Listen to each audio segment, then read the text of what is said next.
അസ്സലാമു അലൈക്കും വറഹ്മത്തുള്ളാഹി വബറകാതു. എന്തൊക്കെയുണ്ട് എല്ലാവരുടെയും വിശേഷം? സന്തോഷമല്ലേ? എവിടെ പുഞ്ചിരിച്ചുകൊണ്ടൊരു ഹംദ് പറഞ്ഞ് അൽഹംദുലില്ലാഹി റബ്ബിൽ ആലമീൻ. മാഷാ അല്ലാഹ്. ഈ ഒരു ഹംദിൻ്റെ ബറക്കത്തുകൊണ്ട് ഹൃദ്യമായൊരു പ്രഭാതവും അതിമനോഹരമായൊരു ദിവസവും സമ്മാനമായി തന്ന് കരുണക്കടലായ നാഥൻ നമ്മെ അനുഗ്രഹിക്കുമാറാകട്ടെ. നല്ല പോസിറ്റിവിറ്റി നിറഞ്ഞു നിൽക്കുന്ന നെഗറ്റീവ് ചിന്തകളിൽ നിന്ന് സംരക്ഷണം ലഭിക്കുന്ന ഒരു ദിവസം തന്ന് റഹ്മാനായ തമ്പുരാൻ നമ്മെ ചേർത്ത് പിടിക്കുമാറാകട്ടെ. വളരെ പ്രധാനപ്പെട്ടൊരു വിഷയം നമ്മൾ പറഞ്ഞിരുന്നേ. ഒരുപാട് സഹോദരങ്ങൾ കമൻറ്റ് ചെയ്തിട്ടുണ്ട്, ഉസ്താദെ എൻ്റെ കുടുംബജീവിതത്തിൽ സിഹർ ബാധിച്ചിട്ടുണ്ട്, സിഹറിൻ്റെ ലക്ഷണങ്ങൾ എന്തൊക്കെയാണ്, അല്ലെങ്കിൽ ഇതെങ്ങനെ മാറ്റിയെടുക്കാം. അപ്പോൾ നമ്മൾ ഇന്ന് പറയുന്നത് ഭാര്യ ഭർത്താക്കന്മാരുടെ ജീവിതത്തിൽ സിഹർ സംഭവിച്ചാലുള്ള ചില ലക്ഷണങ്ങളാണ്. ഒരു 12 ലക്ഷണങ്ങളും പറയുന്നുണ്ട്. ആ ലക്ഷണങ്ങളുണ്ടെങ്കിൽ ആ സിഹർ എങ്ങനെ മാറ്റിയെടുക്കാം എന്ന ഒരു റെമഡിയും കൂടാണ് നമ്മളിന്ന് പറയുന്നത്. ഇത് ലൈഫിൽ അപ്ലൈ ചെയ്യുക. അല്ലാഹു റബ്ബുൽ ആലമീൻ സിഹർ പോലുള്ള മാരകമായ പ്രതിസന്ധികളിൽ നിന്ന് നമുക്ക് കാവൽ നൽകി നമ്മെ അനുഗ്രഹിക്കുമാറാകട്ടെ. 12 കാര്യങ്ങളിലേക്ക് 12 വിഷയങ്ങളിലേക്ക് കടക്കുന്നതിന് മുമ്പ് ഒരു കാര്യം, സിഹർ യാഥാർത്ഥ്യമാണ് അല്ലേ? എന്നാൽ കണ്ടതൊക്കെ സിഹറാന്ന് വിശ്വസിക്കുന്ന കുറേ ആളുകളുണ്ട്. അതെങ്ങനെയാണ്? ഇപ്പോൾ ഉദാഹരണം പറഞ്ഞാൽ പെട്ടെന്നൊരു വയറുവേദന ഒന്ന് ബാത്റൂമിൽ പോയാൽ മതി, വയറുവേദന അത് മാറിയേനെ. പക്ഷെ ആ വയറുവേദന വരുമ്പോൾ തന്നെ നിങ്ങളുടെ പെങ്ങളാണ് സിഹർ ചെയ്തത്, അല്ലെങ്കിൽ അമ്മായിയമ്മയാണ് സിഹർ ചെയ്തത്, ആരാണ്ടൊക്കെ ചെയ്തിട്ടുണ്ട് എന്നുള്ള ഒരു തോന്നൽ. കണ്ടത് എല്ലാം സിഹറും കണ്ണേറുമായി കരുതുന്ന കുറേ അങ്ങനെയുള്ള മൈൻഡായ കുറേ ആളുകളുണ്ട്. അത് ജീവിതം തകർത്ത് കളയും. അങ്ങനെ ചിന്തിക്കാൻ പാടില്ല. മറ്റൊരു വിഭാഗമുണ്ട്, സിഹർ തീരെ ഇല്ല, അത് അന്ധവിശ്വാസമാണെന്ന് ചിന്തിക്കുന്ന മിഥ്യാധാരണയിൽ ജീവിക്കുന്ന കുറേ ആളുകളുണ്ട്. അതും തെറ്റാണ്. സിഹറുണ്ട്, യാഥാർത്ഥ്യമാണ്. അത് ഖുർആനിലും ഹദീസിലും ഒക്കെ നസ്സായി വന്ന കാര്യമാണ്. പിന്നെ സുലൈമാൻ നബി അലൈഹി സ്വലാമിൻ്റെ കാലഘട്ടത്തിൽ ഇങ്ങനെ സിഹർ വ്യാപിക്കുന്നതിനെ കുറിച്ച് സൂറത്തുൽ ബഖറയിൽ 102-ാമത്തെ ആയത്തിൽ അല്ലാഹ് പറയുന്നുണ്ട്. വത്തബഉ മാ തത്ലു ശയാത്തീനു അലാ മുൽക്കി സുലൈമാൻ എന്ന് തുടങ്ങുന്ന ആയത്തിൽ കാണാം, ഫയതഅല്ലമൂന മിൻഹുമാ മാ യുഫർരിഖൂന ബിഹി ബൈനൽ മർഇ വസൗജിഹി വമാ ഹും ബിദ്ദാരീന ബിഹി മിൻ അഹദിൻ ഇല്ലാ ബിഇദ്നില്ലാഹ്. ജൂതന്മാർ സുലൈമാൻ നബിയുടെ കാലഘട്ടത്തിൽ സിഹർ ചെയ്യാൻ ഏറ്റവും കൂടുതൽ താല്പര്യപ്പെട്ടിരുന്നത് എന്തിനാണെന്നറിയോ? ഭാര്യയും ഭർത്താവിനും തമ്മിൽ തെറ്റിക്കാനായിരുന്നു. ഭാര്യനെയും ഭർത്താവിനും തമ്മിൽ തെറ്റിച്ചിട്ട് ആ സുന്ദരിയായ പെണ്ണിനെ അടിച്ചെടുക്കുക. അല്ലെങ്കിൽ ഒരു രസം, അവരിങ്ങനെ സന്തോഷത്തോടെ ജീവിക്കുന്നുണ്ട്. അസൂയ അങ്ങോട്ട് മൂത്തിട്ട് രണ്ടിനെ 2 വഴിക്കാക്കാൻ ജൂതന്മാർ മുമ്പിലുണ്ടായിരുന്നു എന്നാണ്. അപ്പോൾ ഭാര്യ ഭർത്താക്കന്മാരുടെ ജീവിതത്തെ തകർക്കാൻ അന്നു മുതലേ സിഹറുണ്ട്. മനസ്സിലാവുന്നുണ്ടോ? അപ്പോൾ ഒരുപാട് ലക്ഷണങ്ങൾ ഇതിനുണ്ട്. 12 കാര്യങ്ങൾ മാത്രം നമ്മൾ പറയാണ്. ഇങ്ങനെ ലക്ഷണങ്ങളുള്ളവരുണ്ടെങ്കിൽ ഇൻഷാ അല്ലാഹ് ഇതിൻ്റെ അവസാനം നമ്മൾ ഓതേണ്ട ചില സൂറത്തുകളും പറഞ്ഞു തരുന്നുണ്ട്.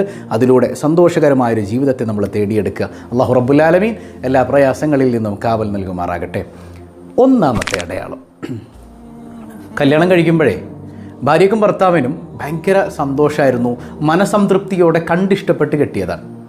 കല്യാണമൊക്കെ കഴിയുമ്പോൾ കറുത്താലും വെളുത്താലും നമ്മൾ എന്ത് പറയും? കറുത്തിരുന്നാലും വെളുത്തിരുന്നാലും നമ്മൾ പറയും എന്തൊരു ഗ്ലാമറാണ്, നിങ്ങളെന്തൊരു ഭംഗിയാണ്, നിങ്ങളെന്തൊരു മൊഞ്ചാണ്, ഞാൻ കണ്ടതിൽ വെച്ച് ഏറ്റവും നല്ല പെണ്ണ് നീയാണ്. ഇങ്ങനെ നമ്മൾ പരസ്പരം നമുക്ക് എനിക്കവൾ ആപ്റ്റാണ്, അല്ലെങ്കിൽ എൻ്റെ കെട്ടിയവൻ എനിക്ക് സ്യൂട്ടായ ആളാണ് എന്നൊരു ചിന്ത നമ്മുടെ കൽബിൽ ഇങ്ങനെ കല്യാണം കഴിഞ്ഞാലുണ്ടാവും അല്ലേ? അതിങ്ങനെ നീണ്ടു നിൽക്കും, സന്തോഷകരമായി തന്നെ നീണ്ടുപോകും. പക്ഷേ സിഹർ ബാധിക്കുന്ന ഘട്ടത്തിൽ എനിക്ക് ഇവൾ പറ്റിയ ആളല്ല എന്നൊരു തോന്നൽ മനസ്സിലേക്ക് വരാൻ സാധ്യതയുണ്ട്. അതായത് എൻ്റെ കാക്ക ഇയാളിപ്പോൾ എൻ്റെ കൂടെ നടന്ന എനിക്ക് പറ്റിയ ആളല്ല എന്നൊരു തോന്നൽ മനസ്സിലേക്ക് വന്നു തുടങ്ങിയാൽ അത് സിഹർ ബാധിച്ചതിൻ്റെ ലക്ഷണങ്ങളിൽ പെട്ടതാണ് അത്രേ. രണ്ടാമത്തേത്, എപ്പോഴും ദേഷ്യം, മിണ്ടിയ ദേഷ്യം വരിക. ഒരു കാരണമില്ലാതെ ജീവിതത്തിൽ നിരന്തരമായി ദേഷ്യങ്ങൾ മാത്രമേ ഉള്ളൂ നമുക്ക്. അങ്ങനെയാണെങ്കിൽ അത് സിഹറിൻ്റെ ലക്ഷണമാണെന്നാണ്. ഇപ്പോൾ ഭർത്താവോട് ഇരിക്കുകയാണ്, എനിക്ക് അങ്ങനെ ജോലിക്ക് പോകണില്ലേ, പുള്ളിക്കത് ഇഷ്ടമായില്ല, കാരണം പുള്ളിയുടെ അഭിമാനത്തെ ചോദ്യം ചെയ്ത പോലെ തോന്നിയിട്ട് ഞാൻ ജോലിക്ക് പോയില്ലെങ്കിലും നിനക്കെത്താടി, അങ്ങനെ അങ്ങോട്ട് തുടങ്ങുക. ഒരു കാരണമില്ലാതെ നിരന്തരം ദേഷ്യപ്പെടലുകളുടെ ഒരു കൂമ്പാരമായി നമ്മുടെ ജീവിതം മാറുന്നുണ്ടെങ്കിൽ അത് സിഹറിൻ്റെ ലക്ഷണമാണെന്നാണ്. മൂന്നാമത്തേത്, പരസ്പരം സ്നേഹം കുറഞ്ഞതായി നമുക്ക് ഫീൽ ചെയ്യുക. നല്ല സ്നേഹമാണ്, ഒരു കാരണമില്ലാതെ പെട്ടെന്ന് സ്നേഹത്തിൽ കുറവ്. അത് വല്ലപ്പോഴും ഇങ്ങനെ തോന്നുക പറയുന്നത് അത് യഥാർത്ഥ സ്നേഹത്തിൻ്റെ ഒരു പൊസസീവ്നെസ്സിൻ്റെ അടയാളമാണ്. മനസ്സിലാകുന്നുണ്ടോ? പക്ഷേ ഇതല്ല, നിരന്തരം എന്തോ ഒരു കുഴപ്പം സംഭവിച്ചതുപോലെ, എന്നെ സ്നേഹിക്കാത്തതുപോലെ, എന്നെ കെയർ ചെയ്യാത്തതുപോലെ നിരന്തരം ഇതിങ്ങനെ ലൈഫ് ലോങ് ഇത് ഫീൽ ചെയ്യുന്നുണ്ടെങ്കിൽ അത് സിഹറിൻ്റെ ലക്ഷണമാണ് എന്നാണ്.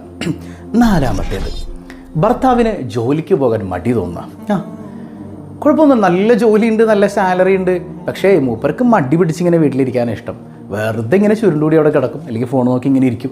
അപ്പോൾ തൊഴിലിന് പോകാൻ, ഈ തൊഴിലിന് പോയി സമ്പത്തുണ്ടായാലും കുടുംബജീവിതം സന്തോഷമാവുള്ളൂ അല്ലേ? അപ്പോൾ കുടുംബജീവിതത്തിൽ സന്തോഷം എടുത്തു കളയാനായിട്ടുള്ളൊരു പണി തന്നെയാണ് ജോലി നശിപ്പിക്കുക എന്ന് പറയുന്നത്. അപ്പോൾ ഭർത്താവ് നല്ല കുഴിമടിയനായി മാറുന്ന ഒരവസ്ഥ ഉണ്ടെങ്കിൽ അതും സിഹറിൻ്റെ ലക്ഷണത്തിൽ പെട്ടതാണെന്നാണ്. അഞ്ചാമത്തേത്, ഭാര്യ അവളുടെ വീടൊക്കെ ഭംഗിയായി സംരക്ഷിക്കേണ്ടവളാണ്, പക്ഷേ അതിനോടവൾക്ക് താല്പര്യമില്ലാതാവാം.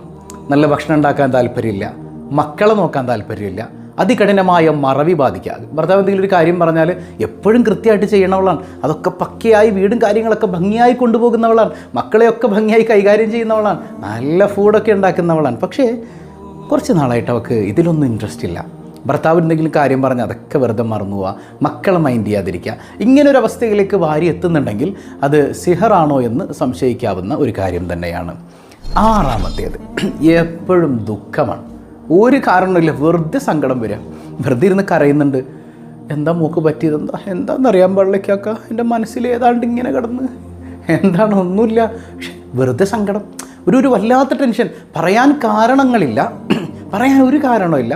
നമുക്ക് ആ കാരണത്തെ ഒന്ന് ചികിത്സിക്കാമെന്ന് കരുതി കഴിഞ്ഞാൽ കാരണം പറയണ്ട, എന്നാലേ ചികിത്സിക്കാൻ പറ്റുള്ളൂ. പക്ഷേ കാരണങ്ങളില്ല, വെറുതെ ഇങ്ങനെ കരഞ്ഞുകൊണ്ടിരിക്കുക, നിരന്തരമായി ഒരു കാരണമില്ലാതെ ദുഃഖം ഇങ്ങനെ വേട്ടയാടുക.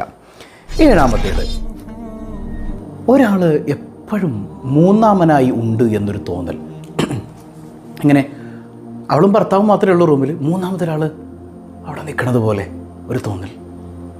അല്ലെങ്കിൽ ഭർത്താവില്ല, അവൾ മാത്രമേ ഉള്ളൂ, ഒരാൾ കൂടെ എൻ്റെ കൂടെ ഉണ്ടോ, നിരന്തരം വല്ലപ്പോഴും ഇതിങ്ങനെ ഒരു ഹാലൂസിനേഷൻ പോലെ തോന്നും. അങ്ങനെയല്ല, ഇതിങ്ങനെ എപ്പോഴും അങ്ങനെ ഒരു ഫീല്, ഒരു ശൈത്താനിൻ്റെ ഉപദ്രവം പോലെ ഇങ്ങനെ ആരോ തന്നോടൊപ്പം ഉണ്ട് എന്നുള്ളൊരു ഫീല് പൈശാചികമായി ഉണ്ടാകാം. അത് പിശാച് ഉണ്ടാക്കുന്ന ഒന്നാണ്. അങ്ങനെ ഒരു തോന്നലുണ്ടെങ്കിൽ അത് സിഹറിൻ്റെ ലക്ഷണങ്ങളിൽ പെട്ടതാണെന്നുള്ളതാണ്.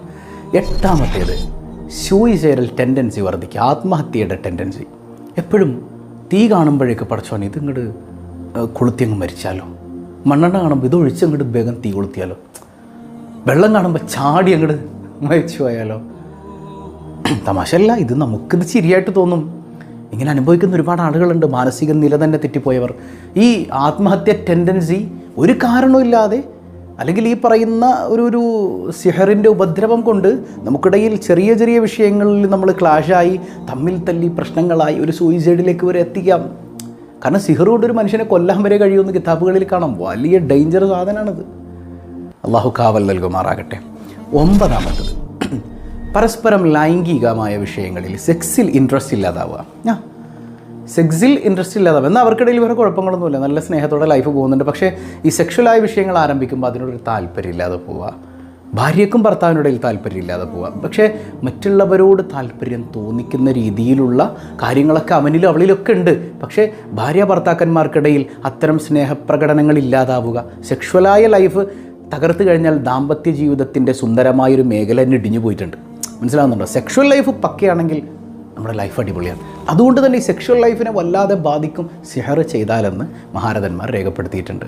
അപ്പോൾ ഭാര്യ ഭർത്തൃ ബന്ധങ്ങൾ തകരാൻ ഇതൊരു ഒരു കാരണമാണ്. അപ്പോൾ സിഹറിൻ്റെ ലക്ഷണമായി അത് നമ്മൾ മനസ്സിലാക്കാം. പത്താമത്തത്, നമ്മളെ ആവശ്യഘട്ടങ്ങളിൽ നമ്മുടെ ജീവിതം ഭംഗിയായി കൊണ്ടുപോകാൻ സഹായിച്ച കുറേ ആളുകളുണ്ടാവും. ചിലപ്പോൾ പൈസ തന്നിട്ടാണെങ്കിൽ, അല്ലെങ്കിൽ ചിലപ്പോൾ വാഹനം നമുക്കൊന്ന് ഓടിക്കാൻ തന്നിട്ടാണെങ്കിൽ അത്യാവശ്യത്തിന്, അങ്ങനെ പല ഘട്ടങ്ങളിലും നമ്മുടെ ജീവിതത്തെ കെട്ടിപ്പടുക്കാൻ സഹായിച്ച കുറേ ആളുകളുണ്ട്. അവരെയൊക്കെ വെറുപ്പിക്കുക, അവരോടൊക്കെ വെറുപ്പ് തോന്നുക, ഒരു കാരണമില്ലാതെ അവരൊക്കെ നമ്മുടെ ശത്രുക്കളാന്ന് തോന്നുക. അങ്ങനെയാകുമ്പോൾ എന്ത് പറ്റും? നമ്മുടെ ജീവിതത്തിൽ അത്യാവശ്യ ഘട്ടങ്ങളിൽ സഹായിച്ച ആളുകളൊക്കെ നമ്മുടെ ജീവിതത്തിൽ നിന്ന് മാറിപ്പോവും. പിന്നെ നമുക്കൊരു അത്യാവശ്യ ഘട്ടം വരുമ്പോൾ അവരാരും നമ്മളെ നോക്കാനുണ്ടാവില്ല, നമ്മളോട്ട് ചോദിക്കുകയില്ല. കാരണം നമ്മളിൽ ആ ഒരു ഫീലിംഗ് ഇങ്ങനെ കിടക്കുന്നത് കൊണ്ട് നമ്മൾ ചോദിക്കില്ല. അപ്പോൾ എന്ത് പറ്റും? നമ്മുടെ കുടുംബജീവിതത്തിൻ്റെ താളം തെറ്റിപ്പോവും. ആലോചിച്ച് നോക്കും, പിശാച് എങ്ങനെയൊക്കെ ഇത് കറങ്ങി മൂക്ക് പിടിക്കുന്നതെന്ന് ചിന്തിച്ച് നോക്കി. അപ്പോൾ അങ്ങനെ ഒരു അവസ്ഥ ഉണ്ടെങ്കിൽ അത് സിഹറിൻ്റെ ലക്ഷണമാണെന്നുള്ളതാണ്. 11ാമത്തേത്, എപ്പോഴും ഒരു അപ്രതീക്ഷിതമായ സൗണ്ടുകൾ ഇങ്ങനെ കേൾക്കുക. ശബ്ദത്തിൽ ക്ലാരിറ്റി ഉള്ള പോലെയോ അല്ലെങ്കിൽ ക്ലാരിറ്റി ഇല്ലാതെയോ ഒക്കെ തനിച്ച് നിൽക്കുമ്പോഴോ അല്ലെങ്കിൽ ഭർത്താവിൻ്റെ കൂടെ നിൽക്കുമ്പോഴോ ഒക്കെ വീടിനകത്ത് ഇങ്ങനെ എന്തൊക്കെയോ ഒരു ശബ്ദം നമ്മളിങ്ങനെ നിരന്തരമായി കേൾക്കുന്ന ഒരവസ്ഥ ഉണ്ടാവുക, അതും പൈശാചികതയിൽപ്പെട്ടതാണ്. അപ്പോൾ ഇതൊക്കെ സിഹർ ഉണ്ട് എന്നതിൻ്റെ ചില ലക്ഷണങ്ങൾ മാത്രമാണ്. അപ്പോൾ ഇത്തരം കാര്യങ്ങളൊക്കെ നമ്മിലുണ്ടെങ്കിൽ പേടിക്കണ്ട. വമാ ഹും ബിദ്ദാരീന ബിഹി മിൻ അഹദിൻ ഇല്ലാ ബിഇദ്നില്ലാ. സൂറ ബഖറയിൽ 102-ാമത്തെ ആയത്തിൽപ്പെട്ടതാണ്. വമാ ഹും ബിദ്ദാരീന ബിഹി മിൻ അഹദിൻ ഇല്ലാ ബിഇദ്നില്ലാഹ്. അള്ളാഹു ഉദ്ദേശിച്ചാലല്ലാതെ ആര് സിഹർ ചെയ്താലും ആര് കണ്ണീർ ചെയ്താലും അള്ളാഹു ഉദ്ദേശിച്ചതല്ലാലും ഫലിക്കൂലെന്നേ. ഈ സിഹറാണെങ്കിൽ ഇതൊക്കെ ഫലിപ്പിക്കുന്നതാരാ? അള്ളാഹു തന്നെയാണ്. അപ്പം അതുകൊണ്ട് തന്നെ ആ റബ്ബുൽ ആലമീൻ നമ്മുടെ ഉടമയായിരിക്കുമ്പോൾ നമ്മളെന്തിനെ പേടിക്കണേ? ആ പരീക്ഷണത്തിൽ തളർന്നു പോകാതെ കൃത്യമായി ഇബാദത്തുകളിൽ ഭംഗങ്ങളൊന്നും വരുത്താതെ കൃത്യമായി അനുഷ്ഠിച്ചുകൊണ്ട് ചില കാര്യങ്ങൾ നമ്മൾ ചെയ്യേണ്ടതുണ്ട്. ഞാൻ 2 വഴി നിങ്ങൾക്ക് പറഞ്ഞുതരാം. സൂറത്തു യാസീനിൽ സലാമുൻ ഖൗലൻ മിർ റബ്ബിർ റഹീം 6666 തവണ ഓതിയിട്ട് വെള്ളത്തിൽ മന്ത്രിച്ച് ഭാര്യയും ഭർത്താവും കുടിക്കുക. അതുപോലെ സൂറ മുസമ്മിൽ അല്ലേ, യാ അയ്യുഹൽ മുസമ്മിൽ ഖുമിൽ ലൈല ഇല്ലാ ഖലീലാ നിസ്ഫഹു ഔ ഇൻഖുസ് മിൻഹു ഖലീലാ ഔ സിദ് അലൈഹി വറത്തിലിൽ ഖുർആന തർതീലാ ഇന്നാ സനുൽഖി അലൈക ഖൗലൻ സഖീലാ. സുബ്ഹാനല്ലാഹ്. സുന്ദരമായ സൂറ മുസമ്മിൽ അത് 21 തവണ പാരായണം ചെയ്യുക. വലിയ സൂറത്തൊന്നുമല്ലോ, ചെറിയ സൂറത്തല്ല, 21 തവണ പാരായണം ചെയ്യുക. അപ്പോൾ ഈ പറഞ്ഞ 2 കാര്യങ്ങൾ, സലാമുൻ ഖൗലൻ മിർ റബ്ബിർ റഹീം, അതുപോലെ തന്നെ സൂറ മുസമ്മിൽ, ഇത് കൃത്യമായി പാരായണം ചെയ്ത് 2 വെള്ളത്തിൽ മന്ത്രിച്ച് ഭാര്യയും ഭർത്താവും കുടിക്കുക. ഇങ്ങനെ 11 ദിവസം ചെയ്തു നോക്കിയാൽ നിങ്ങൾക്ക് തന്നെ ഈ ലൈഫിലുള്ള ഈ പ്രയാസങ്ങൾ നീങ്ങിയതായി നിങ്ങൾക്ക് അനുഭവിച്ചറിയാൻ പറ്റും. എല്ലാ പ്രയാസങ്ങളിൽ നിന്നും, സിഹർ, മാരണം, അതുപോലെ കണ്ണേറുകളിൽ നിന്നൊക്കെ അള്ളാഹു നമുക്ക് കാവൽ നൽകട്ടെ. അതുപോലെ നമ്മൾ ചെയ്യേണ്ട ഒരു കാര്യമാണ്, ഉറങ്ങുന്നതിന് മുൻപ് നമ്മുടെ കയ്യിൽ സൂറത്തുൽ ഫാത്തിഹ, അതുപോലെ ഖുൽ ഹുവല്ലാഹു അഹദ്, അതുപോലെ ഖുൽ അഊദു ബിറബ്ബിൽ ഫലഖ്, അതുപോലെ സൂറത്തുൻ നാസ്, ഇതൊക്കെ ഓതി ഇശ്ഫി എന്ന് ഊതിയിട്ട് ശരീരം മുഴുവൻ തടവുക. അത് പുണ്യ റസൂൽ സ്വല്ലല്ലാഹു അലൈഹി വസല്ലമ തങ്ങൾ ചെയ്തിരുന്ന കാര്യമാണ്. ഇങ്ങനെയുള്ള കാര്യങ്ങളൊക്കെ പതിവാക്കിയാൽ തന്നെ നമ്മുടെ ജീവിതത്തിൽ ഭംഗി നിലനിൽക്കും. അതോടൊപ്പം മാനസികമായ സംതൃപ്തി 2 പേരും ഉണ്ടാക്കിയെടുക്കുക. അല്ലാഹു റബ്ബുൽ ആലമീൻ. ഞാനിപ്പോൾ സൈക്കോളജിക്കൽ വശങ്ങളിലേക്കൊന്നും കടന്നിട്ടില്ല, അതുകൊണ്ട് സിഹറിൻ്റെ വിഷയങ്ങൾ മാത്രമേ പറഞ്ഞിട്ടുള്ളൂ. അപ്പോൾ ഭംഗിയുള്ളൊരു ലൈഫ് അത് സ്വായത്തമാക്കാൻ എന്തെല്ലാം ചെയ്യാൻ പറ്റുമോ അതൊക്കെ ചെയ്യുക. അല്ലാഹു റബ്ബുൽ ആലമീൻ തൗഫീഖ് നൽകുമാറാകട്ടെ. പതിവായി ചൊല്ലുന്ന ദിക്ർ സുബ്ഹാനല്ലാഹി വബിഹംദിഹി അദദ ഖൽഖിഹി വറിദാ നഫ്സിഹി വസിനത അർശിഹി വമിദാദ കലിമാതിഹി. സുബ്ഹാനല്ലാഹി വബിഹംദിഹി عدد خلقه ورضا نفسه وزنة عرشه ومداد كلماته. سبحان الله وبحمده عدد خلقه ورضا نفسه وزنة عرشه ومداد كلماته. الحمد لله رب العالمين. അല്ലാഹുമ്മ സ്വല്ലി അലാ സയ്യിദിന മുഹമ്മദിൻ വഅലാ ആലി സയ്യിദിന മുഹമ്മദ്. യാ റബ്ബന, പടച്ചവനെ, ഞങ്ങൾ പറഞ്ഞ കാര്യങ്ങൾ ജീവിതത്തിൽ അന്വർത്ഥമാക്കാൻ തൗഫീക്ക് നൽകണേ തമ്പുരാനെ. റാഹത്തായ സമാധാനം നിറഞ്ഞ കുടുംബജീവിതം നൽകണേ അല്ലാ. പല കുടുംബജീവിതവും അറ്റുപോകാറായതിൻ്റെ വക്കീലാണ്, ഡിവോഴ്സിൻ്റെ വക്കീലാണ്. അല്ലാഹുവേ, ഐക്യം നിലനിർത്തണേ തമ്പുരാനെ. പ്രയാസങ്ങൾ ദൂരീകരിക്കണയല്ല. പരസ്പര സ്നേഹവും വിശ്വാസവും നൽകണയല്ല. വഞ്ചനകളിൽ നിന്ന് കാവലേകണയല്ല. ഹറാമുകളിൽ നിന്ന് കാവലേകണയല്ല. വ്യഭിചാരങ്ങളിൽ നിന്ന് കാവലേകണയല്ല. യാ റബ്ബന, മനസമാധാനമുള്ള കുടുംബജീവിതം നൽകണയല്ല. അതിലൂടെ എല്ലാം ഹൈറായത് കെട്ടിപ്പടുക്കാൻ തൗഫീക്ക് നൽകണയല്ല. കുടുംബജീവിതത്തിൽ സമാധാനമുണ്ടായി അതിലൂടെ കച്ചവടത്തിൽ ബറക്കത്ത് ലഭിക്കാൻ, ജീവിതത്തിൽ ബറക്കത്ത് ലഭിക്കാൻ, സന്താനങ്ങളിൽ ബറക്കത്ത് ലഭിക്കാൻ നീ തൗഫീക്ക് നൽകണയല്ല. പൊന്നുമക്കളെ സ്വാലിഹീങ്ങളാക്കണയല്ല. ദുനിയാവിലും ആഖിറത്തിലും ഉപകരിക്കുന്ന മക്കളാക്കണയല്ല. എല്ലാവിധ പരീക്ഷകളിലും പരീക്ഷണങ്ങളിലും വിജയം നൽകണേ അല്ലാ. അർഹമുർ-റഹീമായ തമ്പുരാനെ, നീ കൈവടിഞ്ഞാൽ പോകാനൊരിടമില്ല അല്ലാ. നിൻ്റെ ബറക്കത്ത് ഞങ്ങളുടെ ജീവിതത്തിൽ നൽകണയല്ല. പടച്ചവന് ഒരുപാട് ജോലിയില്ലാതെ വിഷമിക്കുന്നവരുണ്ട്, ഹൈറായ ജോലി നൽകണയല്ല. ഉള്ള തൊഴിലിൽ അഭിവൃദ്ധി നൽകണയല്ല. പ്രിയപ്പെട്ട പ്രവാസികൾക്ക് ഹൈർ നൽകണയല്ല.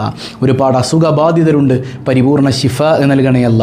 ആജിലും കാമിലുമായ ശമനം നീ നൽകണേ തമ്പുരാനെ. അർഹമുർ-റഹീമായ കരുണക്കടലായ റബ്ബേ, പടച്ചവനെ, വീടില്ലാത്തവർക്ക് ഹൈറായ ഭവനം നൽകണയല്ല. മക്കളില്ലാത്തവർക്ക് സ്വാലിഹീങ്ങളായ സന്താനങ്ങൾ സന്താനങ്ങളെ നൽകണയല്ല. ഗർഭിണികൾക്ക് സുഖപ്രസവം നൽകണയല്ല. ഞങ്ങളിൽ നിന്ന് മൺമറഞ്ഞു പോയവർക്ക് മഗ്ഫിറത്ത് നൽകണയല്ല. എപ്പോഴാണ് ഞങ്ങൾ മരിക്കുന്നതെന്നറിയില്ല റബ്ബേ, ഈമാൻ സലാമത്താക്കണയല്ല. ഈ സദസ്സിനെ സ്നേഹിക്കുന്നവർ, ഈ സദസ്സ് മറ്റുള്ളവരിലേക്ക് ഷെയർ ചെയ്തു കൊടുക്കുന്നവർ, ഇതിൻ്റെ വാഹകർ, ഇതിൻ്റെ പിന്നണി പ്രവർത്തകർ, അവരുടെ ജീവിതത്തിലുടനീളം എല്ലാവിധ ഖൈറും ബറക്കത്തും നൽകണയല്ല. പ്രത്യേകിച്ച് ദുആ കൊണ്ട് വസിയ്യത്ത് ചെയ്ത് കമൻറ്റ് ചെയ്തു വെച്ച ധാരാളം ആളുകളുണ്ട്. എല്ലാം നീ കാണുന്നുവല്ലോ തമ്പുരാനെ. ആ കമൻറ്റുകൾക്കെല്ലാം നീ മറുപടി കൊടുക്കണയല്ല. അവരുടെ മുറാദുകളെല്ലാം നീ ഹാസുലാക്കി കൊടുക്കണയല്ല. ഞങ്ങളെയും ഞങ്ങളിൽ നിന്ന് വിട പറഞ്ഞവരെയും പ്രത്യേകിച്ച് സ്വബാഹുൽ ഖൈർ കുടുംബത്തിലെ ഓരോരുത്തരെയും കുടുംബസമേതം ആരംഭപ്പൂവായ റസൂലുള്ളാഹി സ്വല്ലല്ലാഹു അലൈഹി വസല്ലമ തങ്ങളോടൊപ്പം നീ ഒരുമിപ്പിക്കണേ അല്ലാ. ബിഹഖി സ്വല്ലല്ലാഹു അലാ മുഹമ്മദ് സ്വല്ലല്ലാഹു അലൈഹി വസല്ലം, സ്വല്ലല്ലാഹു അലാ മുഹമ്മദ് സ്വല്ലല്ലാഹു അലൈഹി വസല്ലം. അല്ലാഹുമ്മ സ്വല്ലി അലാ മുഹമ്മദ് യാ റബ്ബി സ്വല്ലി അലൈഹി വസല്ലിം. വസ്സലാമു അലൈക്കും വറഹ്മത്തുള്ളാഹി വബറകാതുഹു.